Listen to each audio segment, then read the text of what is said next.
목사입니다. 일주일 만에 뵙게 돼서 참 반갑습니다. 요즘 코로나 재확산으로 인해서 난리도 아니죠. 여러분 마스크 잘 쓰고 계십니까? 무엇보다 여러분들의 건강을 잘 지켜나갔으면 좋겠습니다.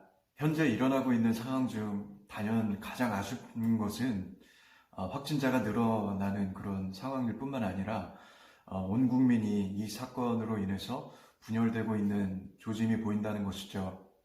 물론 질병 관리에 소홀히 하면 안 되죠. 이런 상황 가운데서도 이기적인 사람들 때문에 국민들의 마음이 다치고 있을 거라고 그런 생각이 듭니다. 하지만 그럼에도 불구하고 떨쳐버리지 못하는 저의 어떤 마음속에 있는 생각은 온 국민이 이 코로나를 함께 극복하지 못하고 오히려 코로나에 잠식당하고 있다라는 그런 느낌을 더 강하게 받는 것은 사실이죠. 모두가 온통 예민하고 그리고 뭔가 곤두서 있고 그리고 이것을 기민하게 이용해서 자신들의 어떤 기득권을 챙기는 사람들이 자꾸만 늘어가는 것 같아서 마음이 안타깝습니다. 여러분 우리가 생각해보면 우리가 살아갈 세상에 우리가 극복해야 할 문제가 비단 이 코로나밖에 없을까요?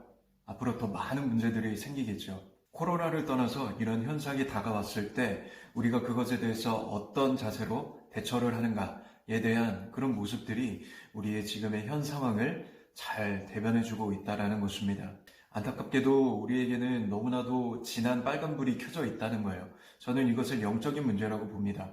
정치적인 그런 부정부패를 잡지 못하고 극단적 페미니즘과 그리고 동성애의 문제들이 이슈로 다가오는 이런 사회 속에서 오히려 교회 목사님이 그들을 축복 기도를 해주면서 더욱더 사회적 이슈를 부추기는 이런 일들이 우리 가운데 버젓이 벌어지고 있는 것이죠. 우리가 사실 세상의 빛과 소금을 제대로 감당하고 있는가에 대한 문제를 거론할 때 우리가 크게 자신있게 당당하게 말할 수 없는 현실을 또한 껴안고 있습니다. 이렇게 다방면으로 그리고 영적인 부분에서 빨간 불이 켜진 세상을 바꾸려면 파란불로 바뀌려면 우리는 어떻게 해야 할 것일까요? 그것은 우리 교회의 몫입니다. 영적인 리더십을 갖춘 사람들이 세상을 주도해야만 한다는 것이죠. 믿음 안에서 참 아들 된 디모데에게 편지하노니. 당시 사도 바울이 세운 교회에는 참 문제들이 많았죠. 물론 뜨겁기도 하고 순수하기도 했습니다. 하지만 교회에서 나타나는 가장 큰 문제의 본질은 교회가 가진 것이 변질되는 것, 바로 그 문제입니다. 다른 교훈이라는 것은 교회의 본질을 흔드는 문제점이 교회 안에 나타났다는 것이죠.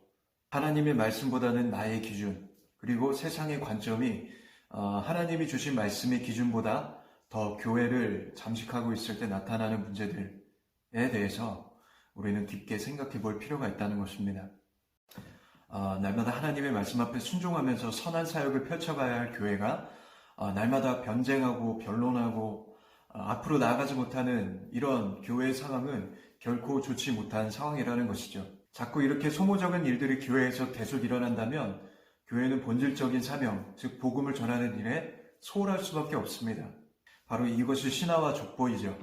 시대마다 교회의 사명을 망각하게 만드는 이런 어떤 끊임없는 도전들이 교회 앞에 놓여져 있는 것이죠. 교회를 마치 어떤 사상의 집합체로 여기거나 종교단체로 만들어버리고 하나의 그냥 세상 문화적인 집합체로 만들려고 하는 이런 시도들이 교회 안에 있다면 교회는 결코 영향력을 끼치지 못합니다.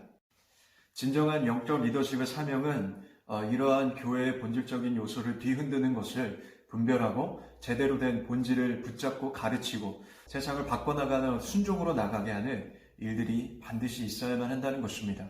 이것이 곧 빛과 소금의 역할, 영적인 리더십이 해야 할 가장 중요한 요소라는 것입니다. 디모데라는 사람은 어릴 때부터 굉장히 신실한 믿음의 가정에서 자라면서 신앙훈련을 잘 받은 사람이었습니다. 하지만 그는 경험이 부족했어요. 그래서 세상의 온갖 파도, 요동치는 파도 앞에 흔들리며 제대로 리더십을 펼쳐나가지 못하는 그런 두려움을 함께 가진 사람이었습니다. 그래서 오늘날에도 그리스도인들에게 필요한 것은 영적인 담대함, 세상의 리더십으로 나갈 수 있는 이 담대함이 우리 안에 있어야 된다는 것이죠. 리더십에서 중요한 건 명확한 결단과 그리고 올곧은 태도이죠. 그러한 태도는 어디서 나오는가? 바로 하나님의 말씀에서 나옵니다. 진리에 대한 확신에서 나오죠. 그렇다면 그리스도인으로 산다는 것 가장 중요한 세 가지가 무엇일까요?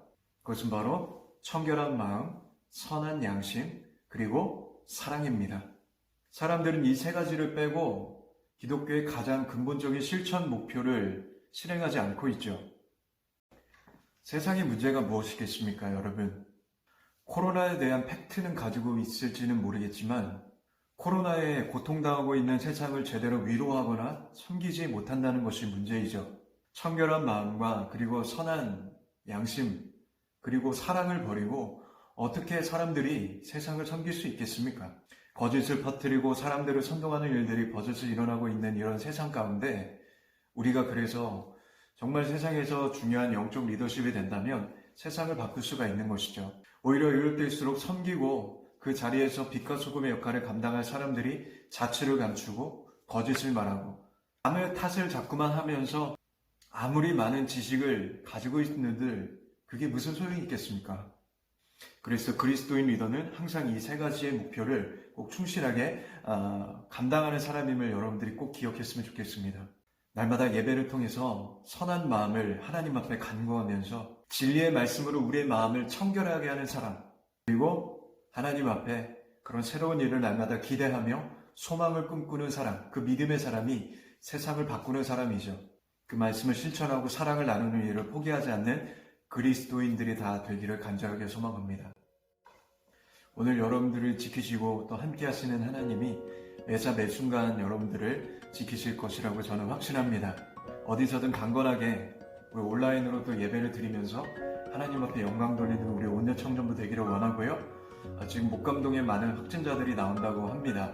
여러분들 마스크를 꼭 잘 쓰고 다니시고 혹시 주변에 확진자가 나왔다 하더라도 여러분 제발 그것을 인터넷이나 주변에 막 떠벌리면서 공론화하고 문제를 더욱더 키우는 사람이 아니고 오히려 그것을 위해서 기도하고 오히려 그 사람을 위해서 섬길 수 있는 그런 할 수 있는 한 섬길 수 있는 그런 청년부 되시기를 간절하게 소망합니다. 반드시 하나님의 평강과 은혜가 여러분들의 삶 속에서 함께할 줄 믿습니다. 일주일 동안도 승리하시길 바라요. 승리하십시오. 화이팅! 가자!